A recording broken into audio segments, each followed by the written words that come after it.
Hi everyone, Tom here, and I'm joined by Andre, and today we're going to plunge in to more changes in the Japanese version of the Mario movie, because as you know, we had a video where Andre went over some of the changes, but a couple of his friends have now seen the movie too that are Japanese speaking, and they passed some notes over to Andre about the movie, so Andre is going to go over them secondhand. Andre, where do we begin?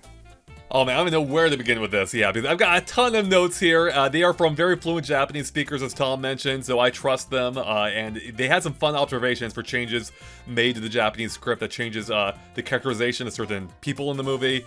Some jokes are different. Some things aren't changed at all, surprisingly. I mean, besides being literally translated into Japanese, and that might affect how they're received in Japan, so we'll go to all of that. Overall, though, they thought the translation was handled very well, and that makes sense because Nintendo handled it themselves, as we now know. And the voice acting apparently was they were happy with by and large, although they thought Mario was a little bit off to them. But yeah, they thought it was great. The lip syncing overall was done pretty well. Maybe not to the same standard as Disney films, but apparently Disney films really go out of their way to match the dub to the existing lip sync. But they apparently didn't go quite that far here, and they didn't reanimate everything, as I already mentioned before. One thing I did find out more information on is how, because one thing I observed myself is there are now 3 points in the Japanese version of the film where Japanese characters or captions appear on screen, and I now know what exactly those are. So the 3 points they appear are during the antique shop, the another castle scene, and then the newspaper at the end. And for the first and third ones, it's literally just a direct translation of the text on screen. Now for another castle, it's a little bit different, because there's no text on screen besides what they added, and instead the toads actually say, another castle in English. So apparently what this is, there are 2 lines of Japanese text. The top one, apparently this is a common thing in Japan, the top one is a phonetic pronunciation in Japanese of another castle, whereas the line below that is the actual translation of what that means in Japan. Another thing they noticed beyond that is the movie overall is a little bit less dark. It's a little lighter than the English version due to a handful of script changes involving the characters, and we'll get to that soon as we go through the characters one by one. Also, it might be also because there are apparently way more dad jokes in this movie, lots of puns, lots of dad jokes, which means, Tom, I'll probably love this movie in Japanese if I can understand anything. Oh, for us to both learn Japanese then. So apparently when we encounter Spike in the Punch-Out Pizzeria, he says something to the effect of, and again, I don't know Japanese at all, so I apologize if I get anything wrong here, something like Super Mario Brothers, and that's apparently a pun in Japanese saying he's calling them sour. So sour Mario Brothers basically is what he's conveying. And I'm like, oh, that's cute. That actually makes sense, Whereas in English he called them stupid. So that's a fun way of making it basically convey a similar meaning. Second, though, is the one they didn't like. Whereas, in the American version, English version, when Luigi says, "You just got Luigi" to the dry bones. Yeah. In the Japanese version, he says something to the effect of, it's a pun, kind of, "You just leave it to Luigi." Keep in mind this is an English version, so it may work better in Japanese. He basically just says "me," like a word, and then adds Luigi to it, so, which I guess isn't that far removed from the English version if you really think about it, but it didn't sound quite as good to them, so. Yeah, maybe that one's a bit of a lost cause. Well, on those changes, though, let's talk about maybe the most central character of the movie. How is Mario in Japanese to a Japanese speaker? Yeah, overall, it sounds like Mario is very faithful. I think I mentioned earlier they weren't as big of a fan of the Japanese voice acting for him as the English one, but other than that, it sounds like they did great. Him and his relationship with Luigi is still maintained as well. You still feel that brotherly bond, which is awesome. So as a character, it sounds like he's very faithfully translated from the English version. But they did change a couple of interesting things with him. So, for instance, when Peach says to him after the Donkey Kong fight, "You just don't know when to quit," and Mario says, "I never really thought that was a good thing," or or something. I think something like that. "I never thought that was a good thing." In the Japanese version, he says, "I'm not sure that's a good thing." So it sounds a little bit less sure. He's a little bit. It sounds like he's not quite taking away a quiet positive message from it as he did in English, based on my friend's impression. And then another interesting change is it ties into maybe the lightening up of the movie overall. When Mario is being chased by the bomber Bill, I forget what he says to him in English.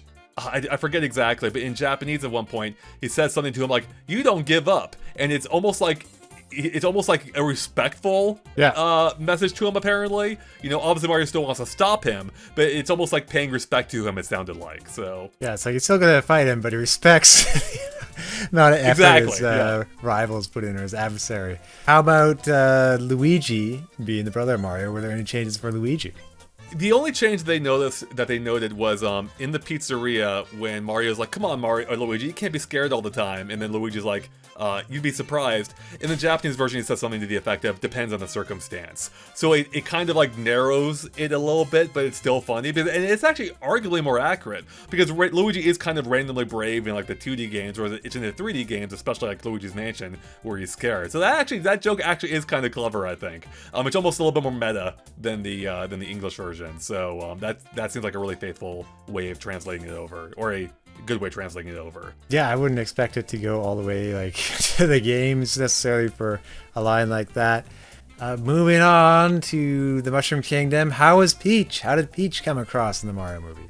Yeah, so Peach is apparently pretty similar. It sounds like she may be a little feistier. I don't know if I have any examples of it, but it sounds like it sounded like she may almost be a little feistier than the English version, and maybe a little less formal, if that makes sense. I mean, she's not particularly formal in the English version either, but it sounded like they just changed her a little bit, but I don't have any concrete examples for it. But there are some interesting things here I have, where one of the things that they changed about her is they kind of like also softened her up slightly, where actually, it's not just her. She, along with every other character, no longer refers to Mario as small. Like, that's a big plot point in the English version, or a big, like, characterization of him, where Mario, like, literally feels small, both, like, you know, physically, but also, emotionally as well, I think, or how he's perceived. And, of course, that ties into the whole, like, power-up mushroom thing. But in Japan, that is not, that in the Japanese version, they don't call him small at all. So instead, what Peach says to Mario, when conveying what Bowser would do to him, like eating him for breakfast, she specifically says that Bowser is so powerful, he'll put you on jam and eat it bit by bit every day. Which I thought was hilarious. It's a slow and painful death. Jeez. Yeah, actually, it's more like a Sarlacc pit, I guess, rather. Yeah. That's a better way of putting it. So I thought that was hilarious. And here's another change with Peach, too.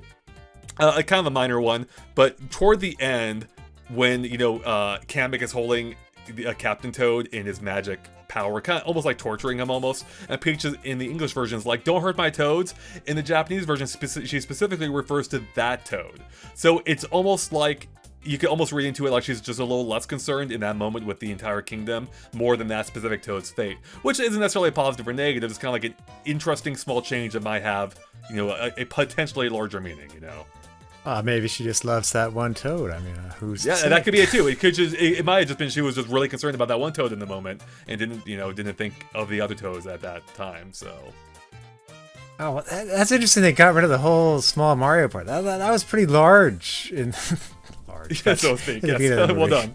It's a major point. Moving on past Peach. Donkey Kong in the movie, of course, Seth Rogen, big presence in North America. How was Donkey Kong in the Japanese version? So again, like the others, he was softened a bit, where apparently my friend described him as kind of like an excited kid. Almost like a hyperactive puppy, actually, more accurately. Which kind of helps characterize the relationship between him and Cranky as well, where it almost feels like Cranky has to like kind of keep the rein on him to kind of like pull him back in at points. So basically his relationship with Mario is less rude, I guess. He's less of a jerk to Mario. So for instance, in the English version, when Mario pulls up to Donkey Kong whispers to him, "I hate you." In the Japanese version, I immediately noticed myself, he's not whispering the line anymore, and that's because the line is totally different, where it says something to the effect of, "Don't get cocky." So it's almost like he's, being a little bit more positive, not especially positive, but it's almost like a Star Fox Falco-like line, rather than straight up, "I hate you and I want you dead," like in the English one, right? And kind of to that, similarly, shortly after that scene in the English version, or in both, we had that, like, light flirting scene between Mario and Peach, and Donkey Kong says something to the effect of, "Man, you call this flirting? Like, what is this? Like, I'm embarrassed for you." In the Japanese version, he apparently says something to the effect of, "Don't get your hopes up, this is a princess." And it almost comes across as more of, like, advice, or, like, helpful advice, or light banter advice, than it is a put down like it is in English. And also, since I'm on that scene, when Toad pulls up after, Toad's like fully gung-ho for Mario in the English version. He's like, no, I guarantee you he can get the princess if he wants, or whatever it is he says. In the Japanese version, he's a little bit toned down, apparently, saying something to the effect of, I think there's a chance, or something like that. So again, to kind of like just soften the edges a little bit there. Yeah, and with DK and his adventures, like, was Cranky also a bit different towards DK? Yeah, so like I mentioned, or I forget if I mentioned it, but my friends said that Cranky almost views it appears as if Cranky views Donkey Kong as almost like a crazy puppy that's out of control. But one of the examples of Cranky's being softened a little bit is when Diddy is still cheering on Donkey Kong after Cranky tells everyone to settle down. Cranky Kong now says something to the effect of, "You're spoiling him. You're being too kind, Diddy. Don't be so nice."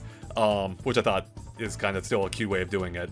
And then, in addition, during the Mario Kart scene where he tells Mario to buckle up, he now says something like, wear your seatbelt, so it's almost more of advice again than a warning of what's about to happen. And then also, just before that, we have the scene where Cranky's about to lay out the plan for the ambush, but Peach beats him to it. And then Cranky, in the English version, says, I know, in a very, agitated way. In English, he says something, in Japanese, he says something to the effect of, I should have said that. So again, a little bit more subtle, a little bit more subdued of a reaction. Yeah, a little less cranky in the Japanese version. Exactly, right. And actually, speaking of cranky and being short-tempered, one thing I wanted to go back to real quick with Donkey Kong is how Mario relates to him. Because in the English version, when they're in the giant eel, Mario says he calls him like a smash monkey, and that's when DK gets really upset. Whereas in the Japanese version, Mario, I forget the word. I think my friend said he calls Donkey Kong something like Talkie Kong or Tacky Kong, Talkie Kong, I think. Yeah. Which basically means someone who's short-tempered in Japanese. Oh, and then DK responds to the fact that Mario basically made a pun, saying, how dare you, I'm not a pun, or something to that fact, I think. Like, how dare you use my name in that way, or something, Yeah, I thought in the North American one, that was actually a reference to Smash Brothers, so maybe I was just wrong on that. It might have been, actually, so it's kind of fun how they might be referencing different things in a way. Yeah. Anything else from Donkey Kong, or should we move on to the next one? No, I think we should move on. Okay. In this movie, the character I was looking forward to the most, irreplaceable, the Luma. No, I mean, We'll get to him. Jack Black as Bowser. We can get to the Luma later. Jack Black as Bowser, obviously different in Japanese version. How was Bowser portrayed in the Japanese movie? Apparently, so the voice actor himself apparently was really good, although my friends did mention he can't sing quite like Jack Black, and that's to be understandable. Who can replace Jack Black? But they did kind of change Bowser a little bit, where he's not quite as dark as in the English version. So, for instance, during the wedding scene, when Peach, I think it's like right after Peach punches Kamek, and Bowser says something to the effect of like, well, then this wedding's canceled, or I forget what he says exactly in English, like, or this wedding's over, or whatever. In the Japanese version, he says something like, we're not getting married now, I'm sad, which is interesting. He's more directly commenting on his feelings. Yeah. And then later on, when they go back to New York, in the English version, Bowser says something to the effect of like, and now you'll suffer like I have, or something to that effect. Whereas in Japanese, he says something like, you ruined my happily ever after, now you will feel my current pain. So it's almost like he's a little bit more shallow here, because in the English version, it suggests he has like this deep history of like feeling pain, which I actually thought, I'm like, yo, that's really dark when I heard that. I'm like, man, Bowser's like just really depressed and sad, and we don't fully know why. Whereas in Japanese, he's more in the moment about it directly being related to the wedding. He's sad because the wedding didn't happen. He's upset because of that. And I thought that was a really interesting change. So it almost makes it, I guess, closer to the typical Mario plot, if you will, just because like that's super surface level. Yeah. Whereas the English version felt like it had just a little bit more depth to it. Oh, and actually, here's another interesting change too, which I had led with. But during the Peaches song, one of the lyrics they changed it to is where Bowser iterates the fact that the two of them are, like, they need the two of them to continue Bowser's lineage. So that actually is kind of an interesting wrinkle, where like part of the motivation, it's almost like some Game of Thrones stuff here, where Bowser wants to maintain the family line, and the only person worthy of that apparently is Peach. And that's a wrinkle we didn't quite have in the English one. So that is kind of a fun twist, I think, that they added to it, where he's like really focused on like Peach specifically. I mean, not that he is in English either, but like that even more drives home that point. So getting into some Game of Thrones stuff over there. Right, exactly. Yeah, exactly. Straight up. And my friends also comment on the fact that Bowser's a little bit more serious, actually, that his jokes aren't quite as funny, at least with the delivery in Japanese. It's more the reaction to them that makes them funny. And here's an example of one of the jokes that they mentioned changed, is when Bowser's calling out to his troops. He's like, Goombas, and whatever those things are. In Japanese, he says, instead of whatever those things are, he says something like, and everyone else. And so that kind of changes the context of why the Spinies are upset, because they're no longer upset that Bowser forgot them. Now they're upset that Bowser didn't specifically call them out. Well, those are some of the main characters. There's one more main character, One more. besides the one you're probably thinking of. Okay. We have Toad. We haven't talked about Toad yet. That's right, because I was going to jump right to Luma, because I'm more... How's Toad in the Japanese version? So apparently Toad is very polite in this one, which might explain why, I mentioned one of the lines he changed earlier in the Mario Kart scene. He's very polite, and he apparently always refers to Mario by, by Mario-san, I think. He adds san at the end of the name, which is a very formal way of greeting people, I believe, in Japan. Right, Tom? Is that right? I think San is another one. There's also Sama, which is like a level above that. Okay, my friends didn't mention him using that one, so I think it is San. Either way, but being very polite and respectful to Mario, like saying Mr. Mario in a way, basically. Right, thank you for clarifying that, exactly. So yeah, just very polite overall, so like not quite as aggressively friendly, I think, as in the English version, where where it's like a little, almost too much at points, which is great, but I love that. And that's actually one of the... I have another note involving Toad here, but first we got circled to the other Toads, because they changed the characterization of Toads in general, where they almost they went all in on them being cute. Like, for instance, in the English version, there's a yellow Toad during the scene where Peach is like, we're gonna fight back, and the yellow Toad's like, how? We're adorable, or something. In the Japanese version, it's changed to, how? We're so cute, which isn't too far removed. But then the blue Toad, the deep, voiced Toadsworth replacement, basically. In the English version, he says something like, let's hope so for all our sake, or something. In the Japanese version, he says, good luck for cuteness sake. So it's just like, is he talking about the entire kingdom being cute, or like just the fact that we gotta save the world, so we keep the cuteness here, we don't want to ruin it. So I thought that was funny. And then here's a funny, this is like a whole through line through the whole movie now. Like, instead of just being like a cute thing, like adorable thing in that moment, it's like they really just drive that cuteness point home in the Japanese version, because when Toad joins Mario and Peach just as they're embarking on the adventure toward the Jungle Kingdom, in the English version, Toad puts on like a really stern face. I forget what he says, but something like, how he's like, I'm very serious, or something. He says something like really deep. In the Japanese version, he says, I'm tired of being cute. And so again, playing off the fact that they are these cute characters, which is a fun way of kind of twisting that a little bit. Yeah, it's like, I can make a difference. Exactly. Now, speaking of other small, cute, but also dark and foreboding characters, how is Lumalee in the Japanese version of the Mario movie? So it apparently depends, because Lumalee apparently is extremely faithful to the English text, in that it's pretty much a straight translation into Japanese, which kind of makes sense. Like, the entire character is fairly one note, I suppose, which is just a brilliant tie into what that character is in the games.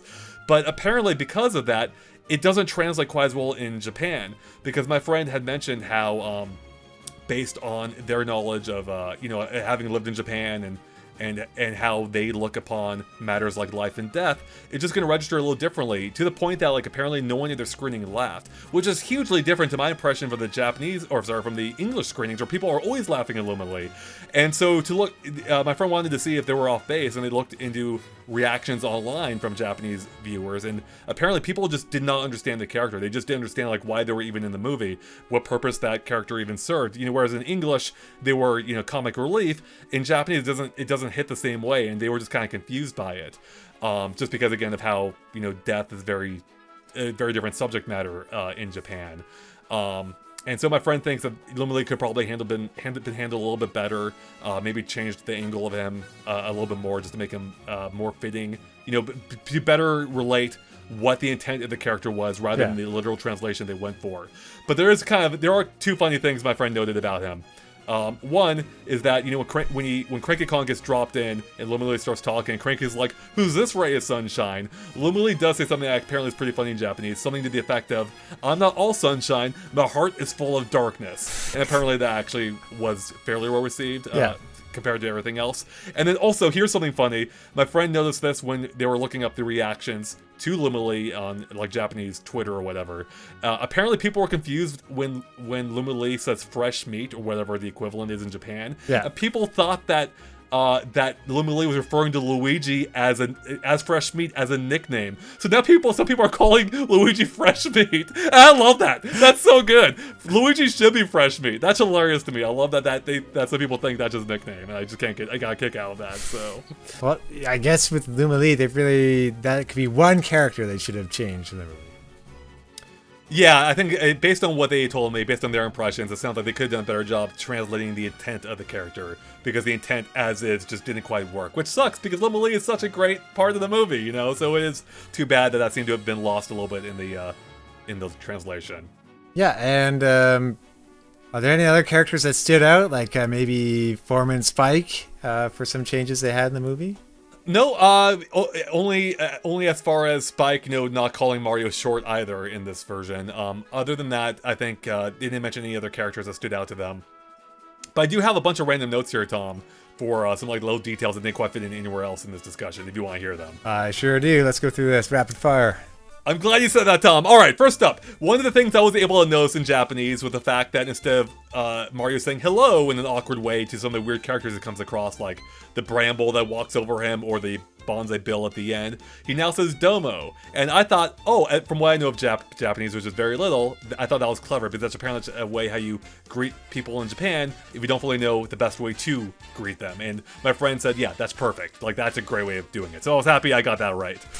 Next is how they changed the Destiny joke early in the movie, where Mario says something to the effect of like, Destiny's calling, and Luigi's like, Destiny, whatever, from high school? Which I always thought was a bit weird. So the way they translate that in Japanese is Luigi mishears it as Destiny, something like Destiny's drawing, as in like a raffle, and then, which sounds apparently nothing like what Mario actually said. And then Mario responds, "What's wrong with your ears, Luigi?" So it's kind of funny that the way they changed it is to make it almost more absurd, but it almost works better based on what it sounded like. Because I thought that joke, that's probably the weakest part of the script for me in the English version. So I like that they just leaned into making it stupid, and the fact that Mario literally calls out like, "What's wrong? Like, how did you mishear that one? What's wrong with you, Luigi?" So. You always gotta throw in one bad failed joke. Then people notice that and don't fixate on other things. No. Exactly. Here's another one. When Bowser slams a piano on Kamek, in English he says, Pain, when Kamek asks if he can lift the piano cover, Bowser says no, Pain is the best teacher. In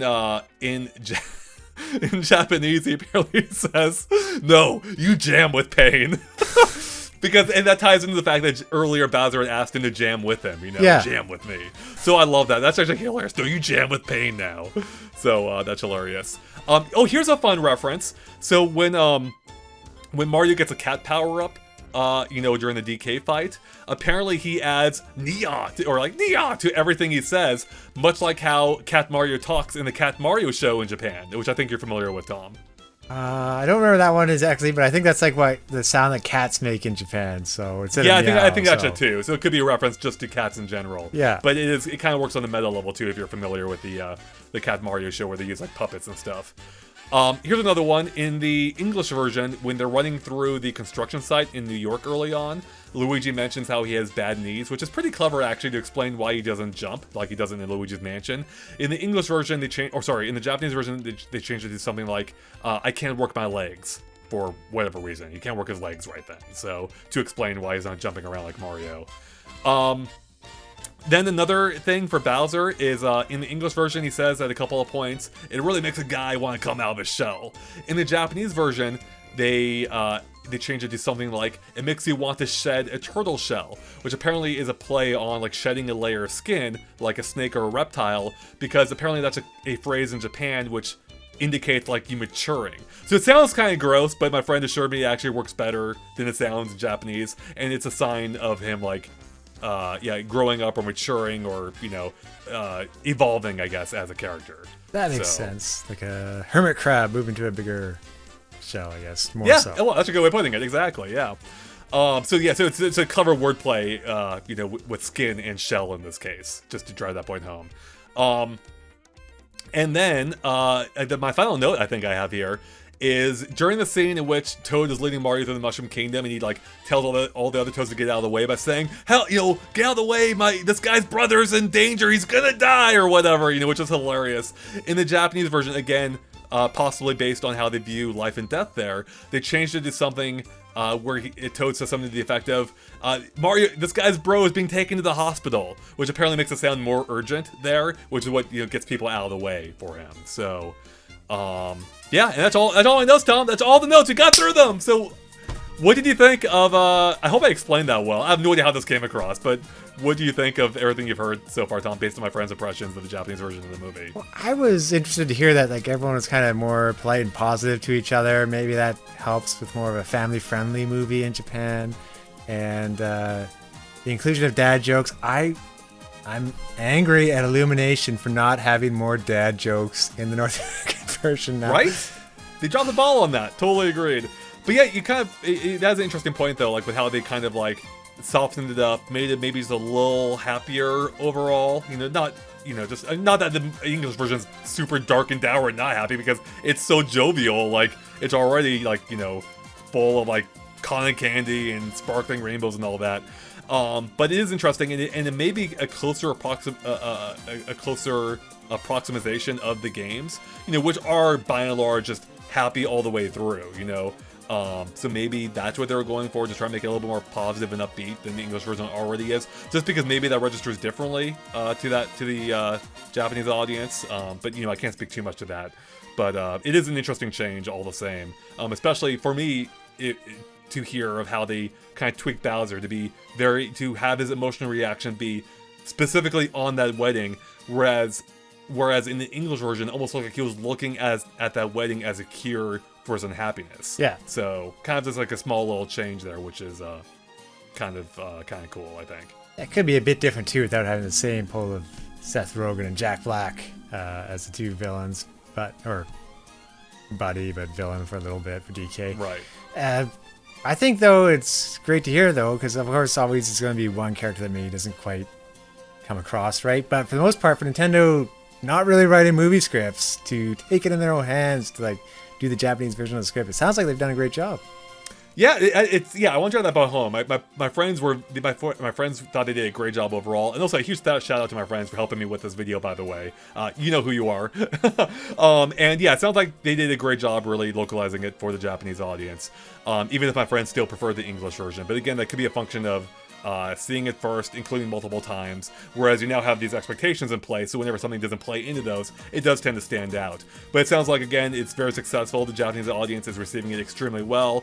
It's blowing up the box office there, and it's fun just to see how, how it was modified for another audience, while still being very true to the English version, which it is in almost every other way, minus the small tweaks we mentioned. Because as I mentioned in my previous video, the animation is the exact same, the music is the exact same. The only part of the music they changed is that they localized the lyrics for Peaches, of course, and for the Mario Brothers Super Show plumbing rap song. And that's it. Otherwise, it's all even in English for like Thunderstruck or Take on Me or all Mr. Blue Sky. I think all those other songs are all still in English. So. How are they going to understand Holding Out for a Hero? Yeah, I know. Those lyrics are essential, so... Yeah. No, it's great to hear. I guess we'll find out pretty soon how many millions or hundreds of millions of dollars or yen that it's going to be bringing in over there to push it way past the $1 billion mark. It's going to be neat to see in the long run. I think so. But to everyone else, thank you for watching. I hope you found this insightful and interesting. And let us know in the comments if you noticed anything else yourself, if you happen to speak both languages. So yeah, comment below, let us know. And with that, thanks for watching.